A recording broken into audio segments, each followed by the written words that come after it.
ស្គាល់ការអត់បងប្អូននេះការនេះម៉ែនឹងខ្ញុំក៏តាមហើយក៏ថាការហ្នឹងគេថាការមេក្រូឬក៏ការអំពូលម៉ែបងប្អូនតែការរបស់គេស្អាតណាបងប្អូនការគេរិះបានតែប្រហែលទេបងប្អូនតែជា4 10ការទេកាលពីហ្នឹងអត់តរិះទេបងប្អូននេះខ្ញុំបានម្លេចទេហើយគាត់ដល់នេះខ្ញុំតែខ្ញុំបន្លែរបស់នេះខ្ញុំនៅខ្លួនរបស់នេះខ្ញុំគាត់អ្នកថតទៅវីដេអូអីចឹងបងប្អូននៅពេលលើខ្ញុំបានម្លេចទេ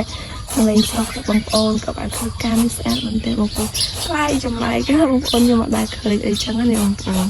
ហើយគឺដើមគេនេះញ៉ាំព្រមមិនដឹងនេះដើមគេឲ្យស្លឹកគេនេះមកស្លឹកគេវិញបងប្អូននេះស្លឹកគេគឺបាននឹងតែម្ដងហើយដើមគេគឺនេះហើយបាននេះខ្ញុំនេះក្នុងធុងណាបងប្អូនគេហៅធុងឬក៏គេហៅឡើងណាបងប្អូនខ្ញុំថាខអីកុំថាអីក៏បានណាបងប្អូនអានេះគឺផ្លែគេមិនដឹងឬក៏ផ្កាមិនតាន់ឬក៏មិនដឹងទេបងប្អូនខ្ញុំអត់ដែលស្គាល់ទេម៉ែនឹងខ្ញុំក៏គាត់តំតែដាំអញ្ចឹងបងប្អូនតែការជឿស្អាតមែនទេបងប្អូនចម្លែកណាបងប្អូនការរបស់គេបងប្អូនឃើញស្អាតណាការហ្នឹងគឺស្អាតមែនទេបងប្អូនអរគុណបងប្អូនមកតាមជំរាបលា